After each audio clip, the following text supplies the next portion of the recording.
Deretsahan na. Magkano nga ba ang halaga ni Willie Revillame ngayon? May 1 bilyong piso na ba? Kaibigan, sasagutin niya ito sa SNN Exclusive with Chris Aquino. Now na! Kahapon, for the first time, pinakita na ni Willie ang kanyang multi-million peso na yate. At matapos niya tayong ilibot sa lower deck ng yate niya. Now, para nang i-explore ang iba pang areas nito. Goldie, natatakot ako. Alam mo yung movie ni Goldie na Overboard? Nahulog siya tapos nagka-amnesia, yun ang mangyayari sa akin. Hindi, Go, nasa na tayo? This is a big yacht. Oh, what's here? Oh, dito, kung gusto mo mag-sunbathing, dito ka. Pwedeng Pwede I know. Di ba bago namatay si Princess Diana? Di ba yun yung drama? Nagsasunbathing sila. That's right. So, pwede ka dito humiga. Pwede ka dito kumaandar na tayo. Wait, we're still nakatali. Yeah, they know that. So, Ano? okay. Alam mo, we're moving talaga. It's mabilis, ha? Ang experience ko lang sa boat, yung, what do you call that? Yung parang, ba't ito hindi nakakahilo? Hindi, suwabi pa eh. Kasi malaki yung Does it yacht. become ganon? Depende sa alon yan. Pero ito, wala naman swabe lang. Saka pag malaki yung yacht mo, mas maganda sa alon. Pag maliit, siyempre, mas maalon yun. In fairness, pag mamahalin pala ang yate, mas less ang hilo kahit pa nasa gitna na kami ng Manila Bay. Yun, the whole world calls you papi. Wala. Masarap ang feeling. Parang ikaw, tetay dati. Oo. Chris teta, di ba? You know, masarap yung feeling. Parang na-appreciate ka nila, kilala ka. Look at that, Chris. Tingnan mo yung view na yan. It's beautiful talaga. Tingnan mo ang dagat. Tingnan mo, di ba nare-relax ka? Hindi, at nafe-feel mong maganda pala talaga Pilipinas. Di ba? Yun yung isang feeling. Ayan yung Manila. Tapos ayan na yung mga pier natin. Is it true wala kang insurance at all? Kahit daw Wala. sa sasakyan? Hindi ako nag-insure. Bakit? Pati car? Ayoko na nakikipag-usap sa ibang tao na kailangan kong ganito. Pag nasira, di pa rin. Nagulat ako doon, Wala kang educational plans na kinuha sa mga anak mo? Sino man ang gusto mag-aral ngayon, will support my kids. Kung sino man. Even si Meryl, kung gusto niya ulit. Pero, sila rin naman magmamanage lahat nito eh. Kung maiiwan pa eh. Sila rin naman lahat. Are you generous to your mom, to your siblings? Wala pa akong pera. Nagsisimula pa lang ako.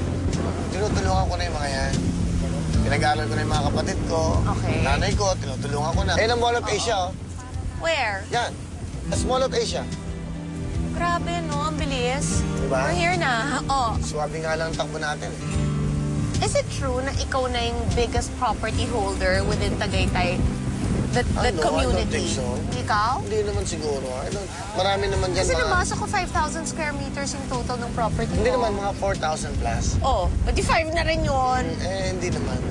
Anong legacy ang gusto mong maiiwan sa Pilipinas? Ako? Kasi sobra naman talaga yung biyayang sinower sa'yo ng Philippines. So anong gusto mong isoli sa Pilipinas? Yung pag naalala ka nila, nakangiti na ang buong pamilya. It's not just the money. Yung bang napasaya mo sila. Everyday, napapasaya natin sila. Correct. Yun na lang yun. Huwag na lang yung let's not talk about yung finances, the financial aspect. But ang importante, I think, is yung, si Chris, deal or no deal. Si Chris, di ba, SNN. Okay. Si Willie, Wawawi. Ay, nako, grabe yung show na yan. Di ba, ang daming pinasaya niya. Yun So, lang. yun. Di ba? Parang gano'n. Well, yung legacy na naiiwan ko, yung ningiti kagad sa mukha ng mga Pilipino. Yung pag namatay na ako, tapos mga apo na, hindi na tayo... Yung mga wala pa sa mundong to, sa Pilipinas, na pag naalala, ay, kung nakita niyo si Willie, yung Wawawi, alam pa rin lang kahit wala ka na. Did you ever think nung bata ka you'd have all of this? Kaya ako, never naman ako naghangad ng sobra-sobra sa buhay ko. Dumating na lang to, siguro dahil sa sipag nga, at sa yung sincerity mo. Let's talk about sipag. People don't realize the work that goes in. You're live, you go live, you finish, goodbye. How does it work? Para alam lang nila. Well, What time are you in ABS? Well, 8:30. Andun na ako sa ABS. Nauna pa ako sa staff ko. Grabe! Sa lahat ng ipinakita at ni-reveal ni Willie sa atin, eto na ang tanong na gustong ibato ng lahat kay Willie. How much are you worth now? Hindi ko alam, hindi ko naman pinipresyo ng sarili ko eh. Alam mo, ang buhay hindi naman sa halaga ng pera mo yan eh. Ang buhay hindi naman sa halaga ng ano meron ka eh. I think ang buhay yung sa halaga ng sino yung mga taong nagmamalasakit sa'yo at nagmamahal sa'yo. I think I would say yun ang pinaka-importanting kayamanan mo eh. I'll make it easier for you. May 1 billion na ba? Worth si Alam mo, Willie Revilla. hindi ko po pwedeng presyo ng sarili. May 1 million ako, 1 million, 1 billion. Hindi. Hindi ko i-base ang buhay ko sa halaga ng 1 billion, 5 billion, ano. Hindi ako more of sa material at sa pera. Please eh. Are you Maaaring may now mga the ganito ako. highest paid entertainer Hindi ko alam. in the Philippines? Hindi ako nakikipag-compete, hindi ko inaalam. Basta what I do is, I do my job, I'm enjoying what I'm doing every day, at what I'm enjoying is yung fulfillment ko every day. Pag nakikita ko yung mga pasaya ko every day. Bukas, sino nga ba ang mas mayaman? Si Willie o si Manny Pacquiao?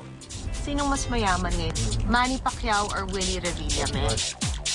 Si Willie sa panahon ng sobrang paghihirap. Before the movies, before being a drummer, gaano ka poor ka? Sorry. At ang buhay ng isang pinagpapasapasahan. You mean may ibang wife? Si Daddy? Hindi.